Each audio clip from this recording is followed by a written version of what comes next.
오늘 이 시간 함께 읽을 하나님의 말씀, 유다서 1장 3절에서 5절까지의 말씀입니다.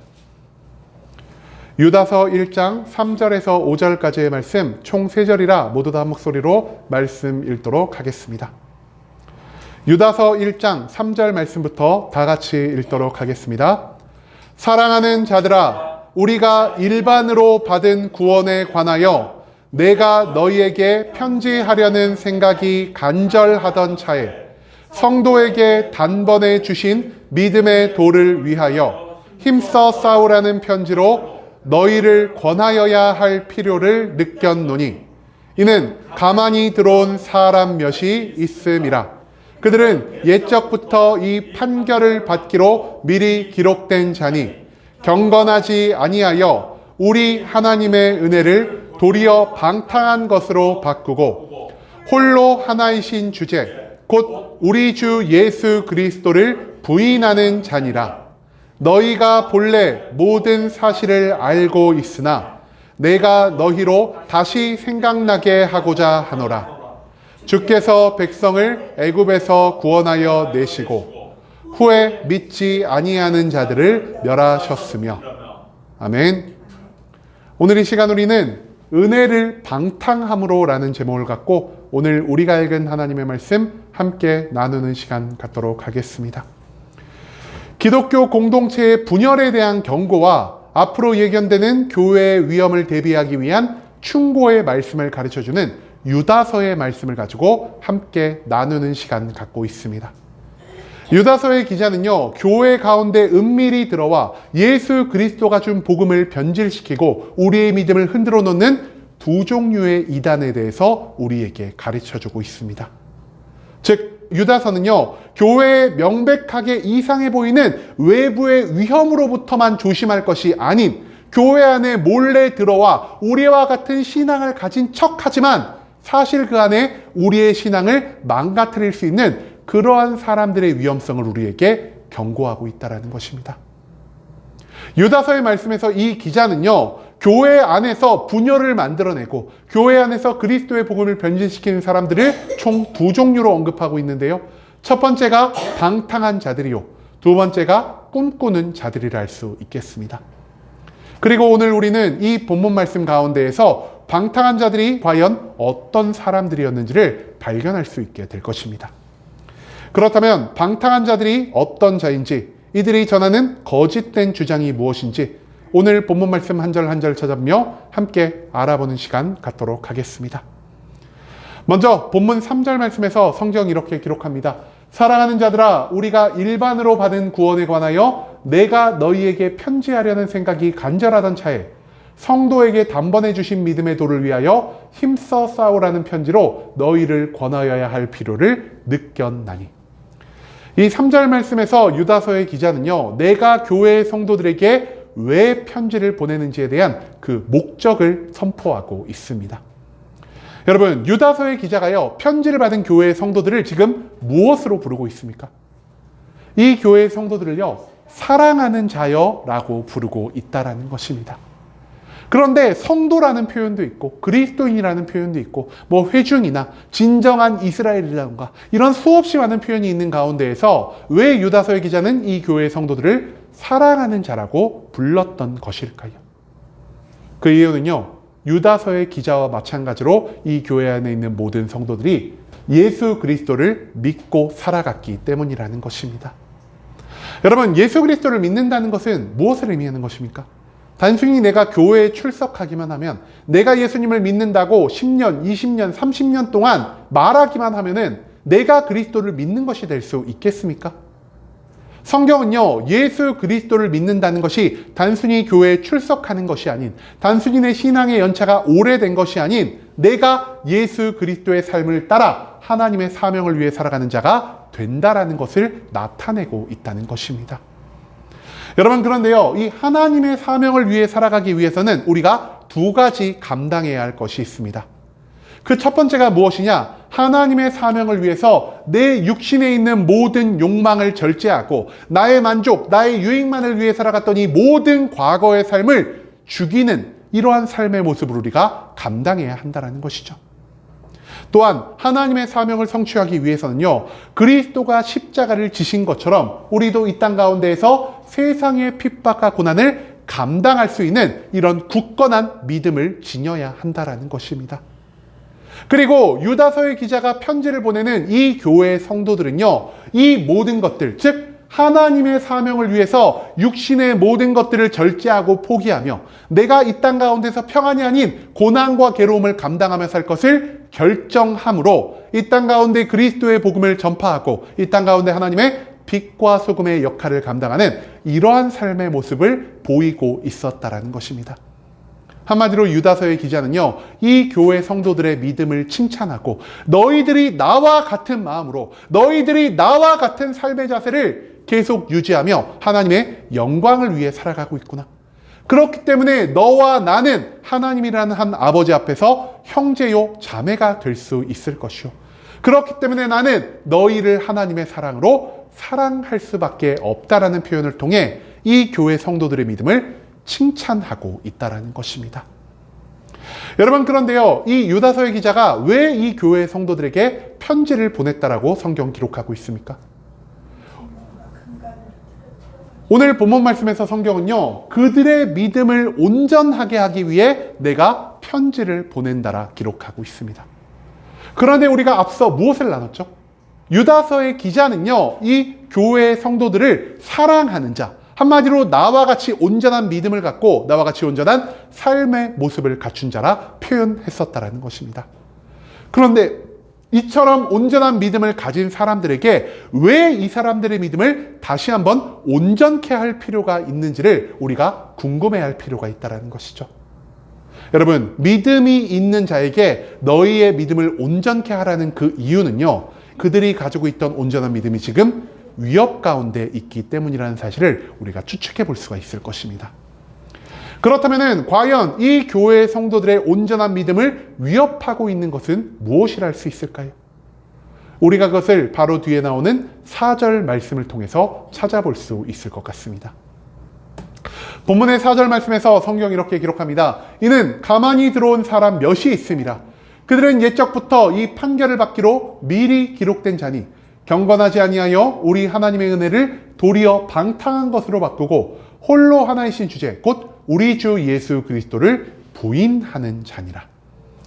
유다서의 기자는요, 교회 가운데에서 문제를 만들어내는 자들, 즉 교회의 성도들의 믿음을 흔드는 자들이요, 하나님의 은혜, 우리에게 주어진 복음을 도리어 방탕한 것으로 만드는 자다라고 나타내고 있습니다.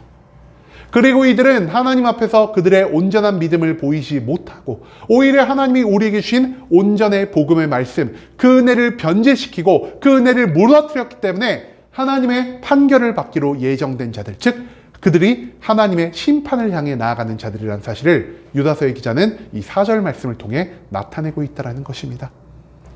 여러분, 그렇다면 이 유다서의 기자가 말하는 가만히 교회로 들어온 방탕한 자들은 과연 어떤 사람들이라 할 수 있을까요? 여러분, 교회 안에 가만히 들어왔다라는 것은요, 저들과 우리 사이에 무언가 공통점이 있다는 것으로 우리가 이 말씀을 받아들여야 할 것입니다.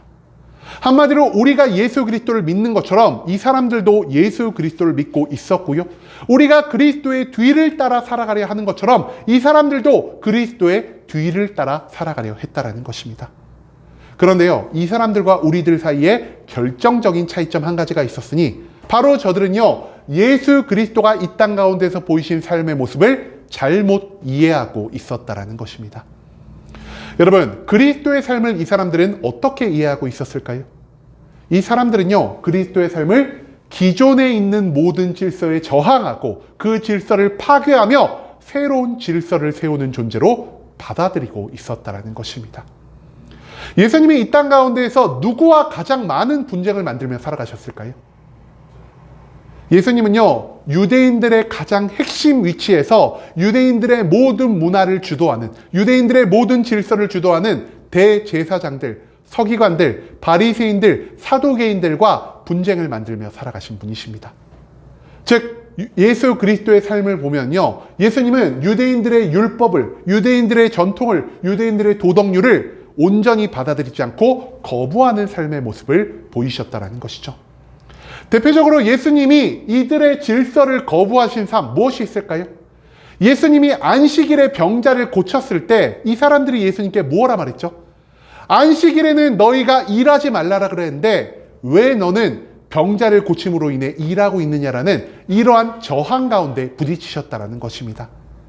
안식일날 제자들과 함께 밭을 거니실 때 제자들이 시장함으로 인해서 밭에 있는 벼이삭을 베다가 손으로 비벼 까 먹었을 때 왜 안식일에 일하지 말라는 이러한 계명을 너희가 어기느냐라는 이러한 저항 가운데 부딪히신 것이 바로 예수 그리스도라는 것입니다. 이들이, 즉 유대인들이요, 자신의 율법을, 자신의 전통을, 그리고 자신들의 모든 이 도덕적인 삶을 예수 그리스도에게 강요하셨을 때 예수님이 거기에 어떻게 반응하셨습니까? 내가 잘못했다, 너희들의 말이 맞는 것 같다라고 하지 않으셨다라는 것입니다. 예수님은요, 안식일의 주인이 하나님이심을 선포하셨고요, 너희가 안식일보다 한 생명을 구하는 것이 얼마나 귀한 것인지를 알려주셨고요, 죄인을 멀리하고 이방인을 멀리하는 것보다 오히려 내가 이 사람들을 위해 이 땅 가운데 내려왔다는 것을 말씀하시며 이 땅 가운데 하나님의 사랑과 하나님의 거룩을 보이셨다라는 것입니다. 그런데요, 이 방탕한 자들은요, 그리스도의 삶 가운데 나타난 이 사랑과 거룩을 발견하지 않고요, 오직 그리스도의 삶을 모든 질서를 파괴한 삶, 내 마음대로 내가 원하는 대로 법칙을 세워가는 삶으로 그리스도의 삶을 인식하고 있었다라는 것입니다. 그렇기 때문에 저들은요, 우리와 같은 그리스도를 믿고 우리와 같이 그리스도의 삶을 따라가야 한다라고 생각을 했는데요, 그리스도의 뒤를 따르는 삶이 무엇인지에 대해서 우리와 조금 다른 견해를 가질 수밖에 없었다는 것입니다. 여러분, 이들은 그리스도의 뒤를 따르는 삶을 무엇으로 생각을 했을까요?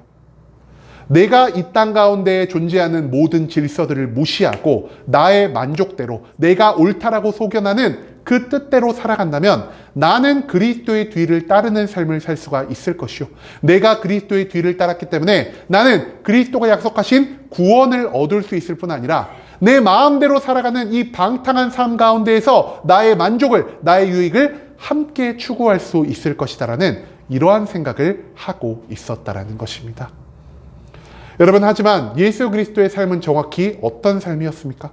그리스도가 정말 이 땅 가운데 발생하는 모든 질서들을 무너뜨리기 위해서 오신 분이라 할 수 있을까요?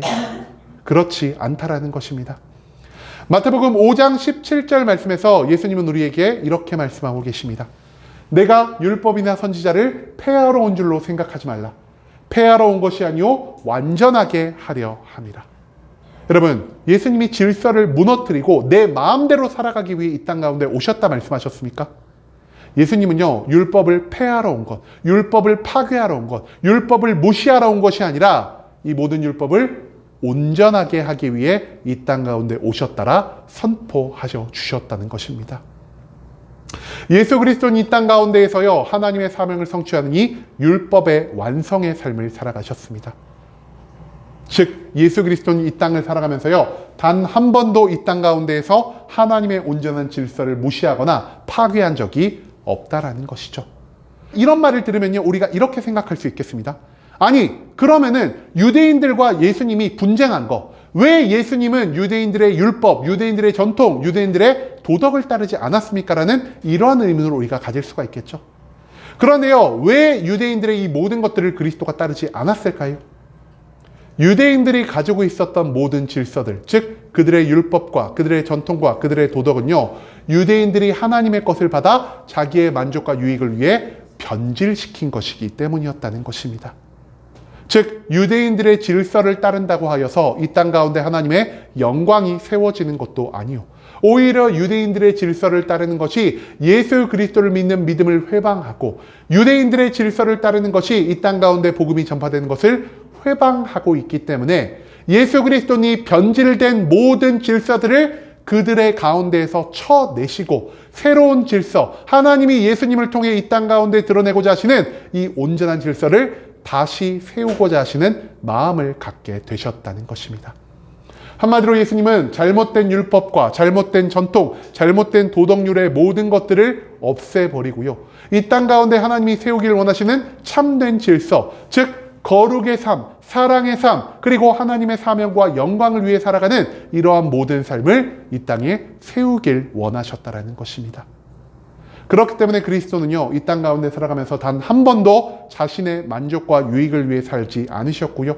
오직 자신의 모든 삶을 통해 하나님의 거룩을 드러내시고 하나님의 사랑을 드러내시고 내가 하나님의 사명자로서 감당하며 살아갈 십자가가 무엇인지를 우리에게 보여주시는 삶을 살아갔다라는 것입니다. 그렇기 때문에 그리스도의 삶은요, 절대로 방탕한 자의 삶이 될 수 없습니다. 질서를 무너뜨리고 나의 만족과 유익을 추구하며 내 마음대로 내가 옳다는 대로 기준을 세우는 것이 절대로 우리의 삶 가운데 구원과 축복을 만들어낼 수가 없다라는 것입니다. 그리스도의 삶은요, 하나님이 우리에게 예비하신 온전한 질서, 앞서 나눈 하나님의 거룩과 하나님의 사랑, 그리고 하나님의 사명을 위해 내가 십자가를 짊어질 수 있는 이 온전한 질서 가운데 살아가는 삶이라는 사실을 우리가 예수 그리스도의 삶 가운데서 찾아내야 한다는 것입니다. 그리고 마지막 5절 말씀에서 성경이 이렇게 기록합니다. 너희가 본래 모든 사실을 알고 있으나 내가 너희로 다시 생각나게 하고자 하노라. 주께서 백성을 애굽에서 구원하여 내시고 후에 믿지 아니한 자들을 멸하셨으며. 5절 말씀에서 유다서의 기자는요, 이 교회의 성도들에게 그리스도의 온전한 복음을 지키며 살아갈 것을 다시 한번 요청하고 있습니다. 여러분, 유다서의 기자는요, 앞서도 언급했지만 이 마지막 5절 말씀에서도요, 너희가 온전한 복음을 지키며 살아갈 것을 요구하고 있습니다. 그런데 우리가 앞서 3절 말씀에서 나눴죠. 유다서의 기자가 이들을 무엇이라고 불렀다라고요? 이들을 사랑하는 자. 너희들이 나와 같은 그리스도를 믿는 온전한 믿음을 갖고 있고 너희가 나와 같은 그리스도를 위해 나의 모든 것들을 포기하고 그리스도의 십자가를 지는 삶을 살아가고 있다라는 이 저들의 믿음을 인정하는 모습을 보였다라는 것입니다. 즉, 이 교회에서 편지를 받는 성도들은요, 이미 그리스도인으로서 온전한 삶을 살아가는 자들, 즉 육신의 욕망보다 하나님이 원하시는 거룩과 사랑의 삶을 먼저 추구하는 삶의 모습을 보인 자들이었고요. 이 땅 가운데서 내가 누릴 수 있는 기쁨과 평안보다 내가 그리스도의 뒤를 따라 십자가의 고난의 길을 선택하는 이러한 사람들이라 할 수 있었다는 것입니다. 그럼에도 불구하고 유다서의 기자가 계속해서 온전한 복음을 너희가 회복해야 한다고 강조한 이유는 무엇이냐? 저들이 가지고 있는 복음은, 저들이 따르는 복음은 온전한 것이지만 그 복음을 담고 살아가는 우리의 육신은 온전치 못한 연약한 것이기 때문이라는 것입니다. 여러분, 우리가 아무리 온전한 복음을 갖고 있다 하더라도요, 우리의 육신이 연약할 때 우리의 삶에 어떤 문제가 발생하게 되냐? 앞서 언급한 이 방탕한 자들이 교회에 은밀하게 들어와서 우리들을 유혹할 때, 우리에게 잘못된 복음을 가르칠 때, 우리를 잘못된 길로 인도할 때 우리가 너무나 손쉽게 그 유혹에 넘어갈 수 있게 된다라는 것입니다. 즉, 내가 연약한 육신을 갖고 있기 때문에 우리는 왜곡된, 잘못된, 그릇된 예수 그리스도의 삶을 따라갈 수가 있을 것이고요. 내 귀에 듣기 좋은 것, 내가 뭔가 예수 그리스도를 믿으면서도 나의 유익을 함께 구할 수 있는 이 내 귀에 좋은 것에 쉽사리 유혹될 수 있는 자라는 사실을 유다서의 기자는 알고 있었다라는 것입니다. 여러분, 우리는요, 연약한 육신을 가진 인간들입니다. 즉, 우리는 이 연약한 육신 가운데 그리스도의 온전한 복음을 품고 살아가는 자들이라 할 수 있겠습니다. 그렇기 때문에 우리는 복음을 알고 복음을 깨닫고 복음대로 살아가려 하지만 우리의 연약한 육신으로 인해 이 땅 가운데서 발생하는 수많은 유혹 가운데, 이 땅 가운데서 우리의 믿음을 흔드는 수많은 것들 가운데에서 쉽게 넘어가고 쉽게 패배할 수 있는 존재라는 사실을 우리가 잊지 말아야 한다는 것입니다. 그렇기 때문에 우리는요, 매일매일 나의 삶 가운데 발생하는 이 모든 유혹을 예방하고 내가 온전한 그리스도를 믿고 있는 것인지, 나의 삶이 지금 온전한 방향성으로 나아가고 있는 것인지를 매일매일 점검할 필요가 있다는 것이죠. 여러분, 그런데요, 매일의 유혹을 예방하고 매일의 믿음을 점검하는 이 모든 것들을 우리가 무엇을 통해서 완성할 수가 있냐라는 것입니다. 이 모든 것들을 우리가 무엇을 통해 완성할 수가 있을까요? 바로 예수 그리스도 안에서 발생하는 온전한 신앙생활, 즉 예배를 통해서 완성할 수 있게 된다는 것입니다. 여러분, 우리는요, 복음을 내가 무언가 한번 깨닫는다면, 내가 하나님의 말씀 가운데서 뭔가 놀라운 것들을 발견한다면 나의 삶이 즉시 변화되어 그 삶이 처음부터 끝까지, 즉 우리의 삶이 끝나는 그날까지 유지될 수 있다는 이러한 생각을 갖고 살아갈 때가 너무나 많은 것 같습니다.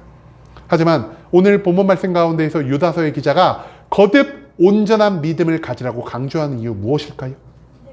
내가 한번 무언가를 깨닫는다고 하여, 내가 한번 무언가를 알게 된다라고 하여서 그 모든 것이 나의 믿음을 완성시킬 수 없다라는 사실을 유다서의 기자는 우리에게 강조하고 있다는 것입니다.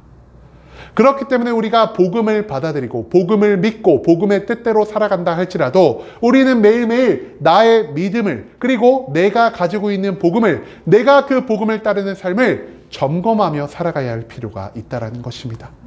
그리고 매일매일 이것을 점검하기 위해 우리에게 주어진 가장 완전한 신앙생활의 모습 무엇이냐?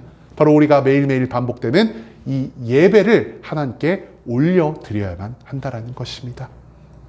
여러분, 이 신앙생활, 이 예배의 목적은 무엇이라 할 수 있을까요? 예배의 목적은 가장 먼저 유혹에 빠지기 쉬운 내 육신의 연약함을 인정하는 데서부터 시작합니다. 내가 내 육신의 연약함을 인정하기 때문에 이 세상 가운데에서 나의 믿음이 언제든 흔들릴 수 있고 나의 믿음이 언제든 변질될 수 있기 때문에 우리가 나의 믿음을, 나의 삶을 매일매일 점검할 필요가 있기에 행해져야 하는 것이 바로 이 예배가 될 수 있다는 것입니다. 앞서도 언급드렸지만 내가 한번 그리스도를 믿었다라고 하여, 내가 한번 하나님의 놀라운 은혜를 경험했다라고 하여서 그 한 번의 체험이, 그 한 번의 깨달음이 우리의 삶을 즉시 완전하게 변함없이 바꿀 수가 없다라는 사실을 우리가 또한 인정할 필요가 있습니다. 그렇기 때문에 우리가 깨달은 것, 우리가 믿은 것, 우리가 행하며 살아가는 이 모든 것들을 온전한 마음, 온전한 방식대로 유지하기 위해 필요한 것은요, 지루하지만 매일매일 같은 것을 반복하며 살아가는 이 온전한 신앙생활, 즉 나의 삶 가운데서 매일매일 반복되어 드려지는 예배가 요구된다는 것이죠. 여러분, 예배를 통해서 우리는요, 크게 세 가지의 것들을 하며 살아갑니다. 예배를 통해 발생하는 세 가지 무엇이냐? 첫 번째, 찬양을 통해서 매일매일 나의 삶을 인도하시는 하나님께 감사와 영광을 돌리는 행위가 필요하고요. 두 번째, 내가 이 예배를 통해 하나님께 올리는 기도를 통해 하나님과 소통함으로 내가 지금 나의 삶 가운데 온전한 길을 살아가고 있는지를 확인할 필요가 필요하며, 마지막으로 이 예배 가운데 선포되는 말씀을 통해서 내가 지금 온전한 믿음 위에 서 있는지, 내가 지금 온전한 복음을 가지고 살아가는지를 다시 한번 확인할 필요가 있다는 것입니다. 그리고 이처럼 매일 반복되는 예배, 즉 찬양과 기도와 말씀을 통해서 내가 하나님의 성령의 충만을 온전히 감당할 수 있는 이 믿음의 기초가 완벽하게 쌓아진 다음, 하나님은 우리에게 성령의 충만함을 부어 주실 것이요, 그 성령의 충만함을 통해 우리가 하나님의 은사와 하나님의 열매를 얻어 이제는 내 육신의 연약함 가운데 머무르는 것이 아닌 그리스도의 능력으로 완성되는 거듭남의 삶, 즉 온전한 복음을 우리의 온전히 거듭난 육신 안에 담을 수 있게 된다는 사실을 오늘 본문 말씀 가운데서 우리가 배워가야만 한다는 것입니다. 그렇기 때문에 히브리서 10장 25절에서 하나님은 우리에게 어떤 말씀을 주셨습니까? 우리가요, 모이기에 힘쓰라는 말씀을 남겨주셨다는 것입니다.